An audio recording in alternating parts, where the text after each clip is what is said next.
Hello guys, आज की कहानी बहुत ही खूबसूरत होने वाली है, तो गौर से देखिएगा। आ गई ननद।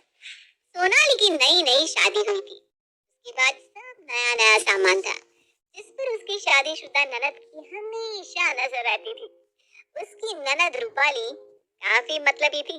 हमेशा उसकी कोशिश यही रहती थी कि अपने भाई भाभी के यहाँ से कुछ ना कुछ मिल जाए।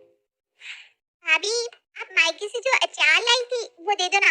दीदी वो बहुत कम है, आपके लिए मार्केट से लाकर दे दूं कोई सा? नहीं भाभी, मुझे वही चाहिए।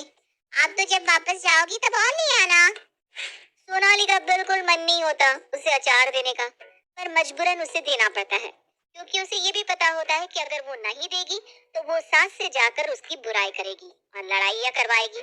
उसे मजबूरी में देना पड़ता है। अच्छा भाभी, कल मुझे ना कुछ अच्छा सा खाना है। मौसम भी बहुत अच्छा है, ठंडा ठंडा सा। ऐसा करो ना, कल के लिए दाल बाटी की तैयारी कर लो। पर दीदी, कल के लिए तो मैंने बहुत सारे कपड़े भिगो रखे हैं, कल तो फिर बहुत काम हो जाएगा। अरे कपड़े बाद में कर लेना, अब एक दो दिन में तो मुझे जाना भी है। सोनाली मुंह बंद करके रह जाती है। अगले दिन वो बहुत सारे कपड़े भी धोती है और ननद के लिए दाल बाटी भी बनाती है। रात तक तो वो बिल्कुल थक जाती है। दीदी, बस थोड़ा सा किचन साफ करना रह गया है, आप कर दोगे? मैं बिल्कुल थक गई हूँ। अरे भाभी, मैं तो ठंडे पानी में हाथ डाल ही नहीं सकती, मेरी ना उंगलियां सूज जाती है। रूपाली सोनाली की बिल्कुल मदद नहीं करती और फोन लेकर बैठ जाती है। आखिरकार सोनाली खुद ही जाती है बचा हुआ काम निपटाने। सोनाली ये सब अपने पति अमन को बताने की कोशिश करती है। देखो, वो मुझसे छोटी है और माँ बाप सबसे लाडली भी, ये सब तुम्हें ही करना पड़ेगा। सोनाली समझ जाती है कि पति से कुछ भी बोलने का कोई फायदा नहीं है। अगले दिन, भैया, अब 2-3 दिन में मुझे जाना ही है, तो मेरे बच्चों के लिए और इनके लिए कपड़े लेने। आप कल ऑफिस से छुट्टी ले लेना ना। कल कल तो बहुत जरूरी मीटिंग है, कल तो जाना जरूरी है। अब तुम पैसे ले लो मुझसे और जो पसंद आए खरीद लेना वहां पर। नहीं नहीं नहीं, यहाँ से खाली आज जाऊंगी तो ये मुझे बहुत सुनाएंगी। तुम छुट्टी ले ही लो ना भैया। अमन कुछ नहीं कह पाता, उसको छुट्टी लेनी ही पड़ती है। सोनाली परेशान हो चुकी होती है पर अपनी ननद से वो कुछ नहीं कह पाती। अमन छुट्टी लेता है और फिर वो सब रूपाली को महंगे से महंगी शॉपिंग करवा कर लाते हैं। रूपाली रात को अपना सारा है। उसका पति सब चीजों को सस्ता और बेकार बता देता है। अगले दिन, भाभी, इनको तो कुछ भी पसंद नहीं आया, ये सब ना बदलना पड़ेगा।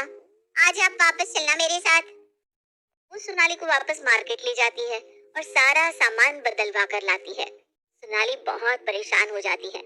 ननद को आए हुए अब 1 हफ्ते से भी ज्यादा हो चुका था, पर उसने उसे बहुत परेशान करके रखा था। थक कर सोनाली थोड़ा सा जल्दी सोने चली जाती। वो दोबारा भी सामान लेकर आती है मार्केट से। 2-3 दफा वो जाती है मार्केट में और बहुत सारा सामान लाती है, बहुत सारा। जब भी जाती है तो कभी एक लहंगा, कभी 2 लहंगे। तो नवाली बहुत ही परेशान हो चुकी थी उसके हिजरों, उसके चक से, और ऊपर से खर्चा भी बहुत हो रहा था। रात को रूपाली उसका दरवाजा खटखटाती है। क्या हुआ? मुझे भूख लगी है। हाँ तो इतने सारे सामान रखा तो है। नहीं, मुझे ये सब ठंडा खाने की आदत नहीं है, मुझे तो ताजा नाश्ता ही चाहिए। तो आप वो आधी नींद में उठकर अपनी ननद के लिए ताजा नाश्ता बनाती है। अरे ये क्या है, ना अजीब सा स्वाद लग रहा है। जब मम्मी बनाती थी ना तब तो बहुत ही टेस्टी लगता था मुझे। देती है और फिर अपने लिए मैगी ही बनाती है। सोनाली को बहुत गुस्सा आता है पर वो कुछ कह नहीं पाती। अगले दिन वो फिर से अमन से बात करती है। मैं कुछ नहीं कर सकता, वो ऐसी है। वैसे भी तो वो आज जा रही है। दोनों उसको बहुत सारा सामान देकर भेजते हैं। सोनाली भी थोड़ी राहत की सांस लेती है। पर कुछ ही दिन बीतते हैं कि रूपाली फिर से वापस। इस बार उसका पति और बच्चा भी आया होता है। अरे पिछली बार ना इसके एग्जाम की वजह से आ नहीं पाए थे, हफ्ते इसकी छुट्टियां हैं और इनका तो ऑनलाइन चल रहा है, तो हम एक हफ्ता यहीं रहेंगे। ये सुनकर अमन और सोनाली दोनों सर पकड़ लेते हैं। ननद के आते ही बस रूपाली तो सोनाली पर हुक्म चलाने लग जाती है। भाभी, ये ना फीकी चाय पियेंगे और ये गोलू कोल्ड कॉफी पिएगा और मैं कोल्ड ड्रिंक। कोल्ड ड्रिंक तो शायद नहीं है, तू भी चाय पी ले। नहीं नहीं नहीं, इस समय चाय नहीं पीऊंगी मैं। ऐसा करो, आप कोल्ड ड्रिंक ले आओ मार्केट से, और हाँ गोलू को भी ले जाओ, इससे कुछ दिला देना। अमन बहुत थका हुआ था, फिर भी वो उसके लिए कोल्ड ड्रिंक लेने गया और अपने भांजे को भी बहुत सारा सामान दिलवा कर लाया। सब चाय नाश्ता करके फ्री हुए थे कि गोलू मॉल जाने के लिए जिद करने लगा। अरे हाँ, तब चलते हैं ना भैया, चलो बहुत मजा आएगा। इस समय फिर शाम होने वाली है, अभी जाकर क्या करेंगे? इससे अच्छा है कि कल सुबह सुबह निकल जाएंगे। ये सुनते ही उसका बेटा गोलू दहाड़े मार मार कर रोने लगता है। रूपाली के पति सुरेश को बुरा लगता है। मैं इसलिए यहाँ नहीं आया था रूपाली, यहाँ आकर मेरा बच्चा रोए। चलो यहाँ से। अरे जीजा जी, ऐसी कोई बात नहीं है, मैं तो इसलिए बोल रहा था कि शाम होने वाली है, जल्दी हमें वापस लौटना पड़ेगा। अमन और सोनाली कुछ नहीं कर पाते, वो उसी समय सबको लेकर मॉल जाते हैं। रूपाली वापस में बहुत सारी शॉपिंग करती है और बहुत खर्चा करवाती है। चलिए सुरेश जी, हम थोड़ा आगे घूम कर आते हैं। अमन अपने जीजा सुरेश को शॉप्स दिखाने लगता है। पीछे पीछे रूपाली भी आ जाती है। दिखाओ दिखाओ, क्या लिया? मुझे कुछ नहीं लिया, मुझे कुछ लेना ही नहीं था, हम तो परफ्यूम्स टेस्ट कर रहे थे। हैं? परफ्यूम्स? और आपने कुछ नहीं लिया? अमन चलो मुझे दिखाओ कहाँ है शॉप। वो अमन को परफ्यूम्स की शॉप पर ले जाती है और 2-3 महंगे महंगे परफ्यूम्स खरीद लेती है। फिर उसका बच्चा भी जिद करने लगता है। अरे बेटा, इतने छोटे बच्चे परफ्यूम नहीं लगाते, हैं? बड़े हो जाओ फिर लगाना। भाभी, आप नहीं से कुछ मत कहिए, आपको नहीं दिलाना तो साफ साफ बोल दीजिए, चली जाती हूँ मैं वापस। अरे ऐसा क्या कह दिया उसने, ठीक ही तो कह रही है, तुम दिन बात के बात को बढ़ा रही हो। चलो मैं दिला देता हूँ, उसे क्या चाहिए।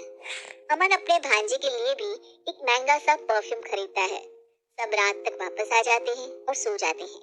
अगले दिन अमन थोड़ा हिसाब करने बैठता है और देखता है कि जब से बहन आई है उसका अच्छा खासा खर्चा हो चुका है।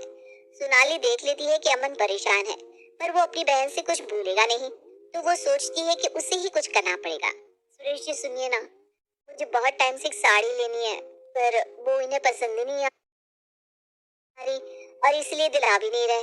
आप चलेंगे मेरे साथ? हाँ हाँ भाभी, चलिए ना। सोनाली उसे अमन की कार लेने के लिए बोलती है और उसे पता होता है कि उस पे बहुत ही कम पेट्रोल है। दोनों घर से निकलते हैं और फिर पेट्रोल भी भरवाना पड़ता है। टंकी पूरी खाली ही होती है तो अच्छा खासा 5-7 हजार का पेट्रोल लग जाता है। लेकिन सोनाली बात ऐसे करती है जैसे इस बारे में उसे कुछ पता ही नहीं था। अरे सुरेश जी, मुझे पता ही नहीं था कि इस पे पेट्रोल नहीं है, आपके कितने सारे पैसे लग गए। अरे भाभी कोई बात नहीं, आप और बताइए, कुछ और काम है क्या? काम तो नहीं है, पर कॉफी पीने का मन कर रहा है। वो मुझे ना माइग्रेन का प्रॉब्लम है, अगर कॉफी पी सके तो। हाँ हाँ बताइए, मैं अभी किसी ठेले से कॉफी ले आता हूँ। अरे नहीं नहीं नहीं, ठेले वाली नहीं, वो स्टारबक्स वाली ही पीनी पड़ेगी, तभी ठीक होगा, पैकेट देनी ही पड़ती है। सोनाली तो मन ही मन खुश हो रही थी। अब आया ऊंट पहाड़ के नीचे। इतने दिनों से इनकी बीवी ने हमारा जीना हराम करके रखा हुआ है, सबक तो भाई सिखाना ही पड़ेगा। चले भाभी घर? हाँ हाँ चलते हैं ना। बस एक चीज और है, अगर आप साथ दे तो। हाँ बताइए ना। कुछ दिनों में ना इनका बर्थडे आ रहा है, अब मेरे साथ तो ये कुछ लेने आते नहीं, अगर हम शर्ट ले सके तो। देखिए मुझे तो अच्छा भी नहीं लग रहा आपसे बोलते हुए, पर अब क्या करूं मैं। खर्चे पे खर्चा करवाती जा रही थी और अच्छा खासा वसूल भी कर रही थी। थोड़ी देर बाद दोनों घर पहुंचते हैं। रूपाली चलो भाई, अब हम कल ही चलते हैं वापस, हो गए 2-3 दिन यहाँ। क्यों, क्या हुआ? आप तो कह रहे थे कि हफ्ता भर रुकेंगे।